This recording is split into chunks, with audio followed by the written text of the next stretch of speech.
The Merchant of Venice by William Shakespeare. Act 1, Scene 3.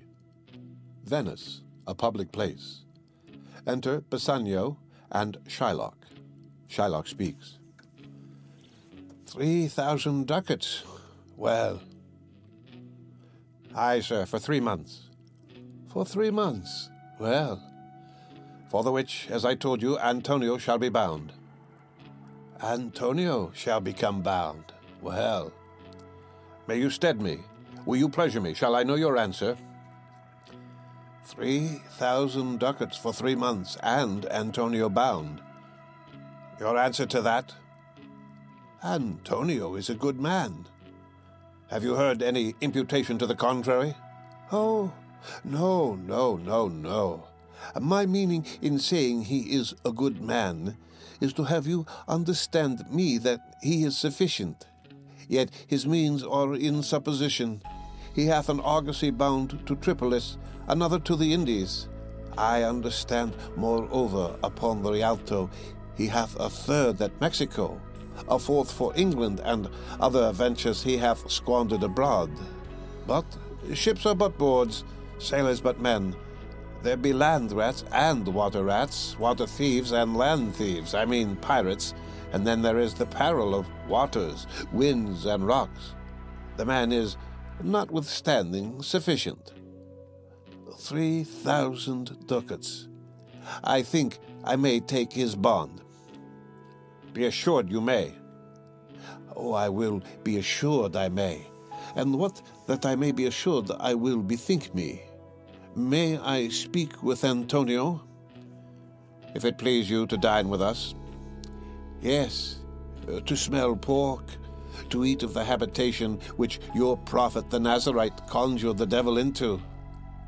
I will buy with you, sell with you, talk with you, walk with you, and so following. But I will not eat with you, drink with you, nor pray with you. What news on the Rialto? Who is he comes here? Antonio enters. This is Signor Antonio. Shylock speaks aside. How like a fawning publican he looks. I hate him, for he is a Christian, but more for that in low simplicity he lends out money gratis and brings down the rate of usance here with us in Venice. If I catch him once upon the hip, I will feed fat the ancient grudge I bear him. He hates our sacred nation, and he rails, even there where merchants most do congregate, on me, my bargains, and my well-won thrift, which he calls interest. Cursed be my tribe if I forgive him. Shylock, do you hear? I am debating of my present store, and, by the near guess of my memory, I cannot instantly raise up the gross of full 3,000 ducats. What of that? Tubal, a wealthy Hebrew of my tribe, will furnish me. But soft, how many months do you desire? Rest you, fair good signor, your worship was the last man in our mouths. Shylock, although I neither lend nor borrow, by taking nor by giving of excess, yet to supply the ripe wants of my friend I'll break a custom. Is he yet possessed? How much he would? Aye, 3,000 ducats. And for 3 months? I had forgot. 3 months, you told me so. Well, then, your bond. And let me see but hear you. Methought you said you neither lend nor borrow upon advantage. I do never use it. When Jacob grazed his uncle Laban's sheep, this Jacob from our holy Abram was, as his wise mother wrought in his behalf, the third possessor. Aye, he was the third. And what of him? Did he take interest? No, not take interest, not, as you would say, directly interest. Mark what Jacob did when Laban and himself were compromised, that all the eanlings which were streaked and pied should fall as Jacob's hire, the ewes, being rank, in the end of autumn turned to the rams. And when the work of generation was between these woolly breeders in the act, the skilful shepherd peeled me certain wands, and in the doing of the deed of kind he stuck them up before the fulsome ewes. who then conceiving did in evening time fall party-coloured lambs, and those were Jacob's. This was a way to thrive, and he was blessed, and thrift is blessing, if men steal it not. This was a venture, sir, that Jacob served for, a thing not in his power to bring to pass, but swayed and fashioned by the hand of heaven. Was this inserted to make interest good, or is your gold and silver ewes and rams? I cannot tell. I make it breed as fast. But note me, Signor. Mark you this, Bassanio. The devil can cite scripture for his purpose. An evil soul producing holy witness is like a villain with a smiling cheek, a goodly apple rotten at the heart. Oh, what a goodly fortune falsehood hath. 3,000 ducats. 'Tis a good round sum. 3 months from 12. Then let me see. The rate. Well, Shylock, shall we be beholding to you? Signor Antonio, many a time and oft in the Rialto you have rated me about my monies and my usances. Still have I borne it with a patient shrug, for sufferance is the badge of all our tribe. You call me misbeliever, cutthroat dog, and spit upon my Jewish gabardine, and all for use of that which is mine own. Well then, it now appears you need my help. Go to then. You come to me and you say, Shylock, we would have monies. You say so. You that did void your shroom upon my beard, and foot me as you spurn a stranger cur over your threshold. Monies is your suit. What should I say to you? Should I not say, hath the dog money? Is it possible a cur can lend 3,000 ducats?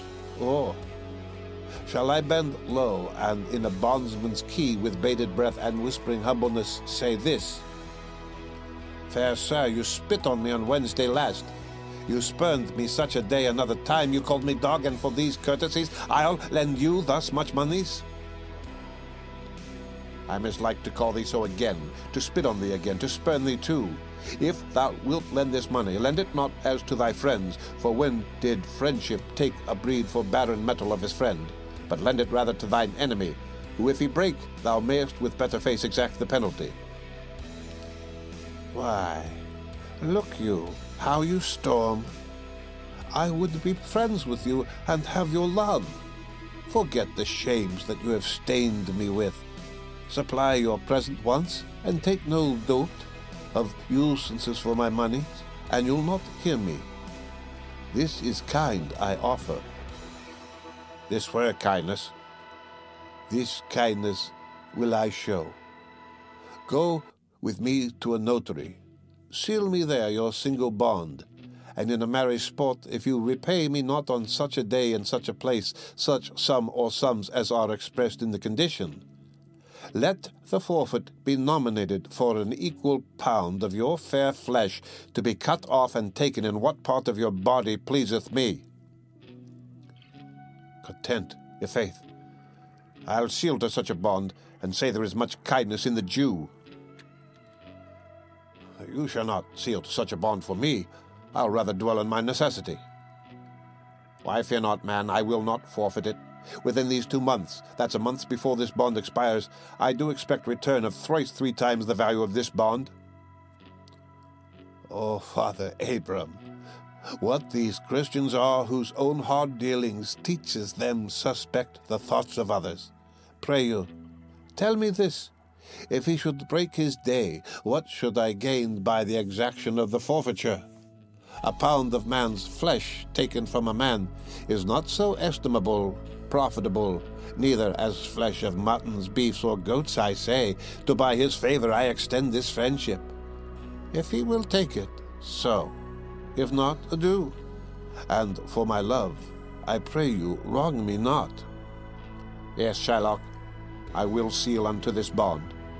Then meet me forthwith at the notary's.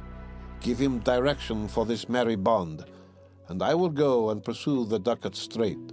See to my house, left in the fearful guard of an unthrifty knave, and presently I will be with you. Hie thee, gentle Jew. Shylock exits. The Hebrew will turn Christian. He grows kind. I like not fair terms on a villain's mind. Come on. In this there can be no dismay. My ships come home a month before the day.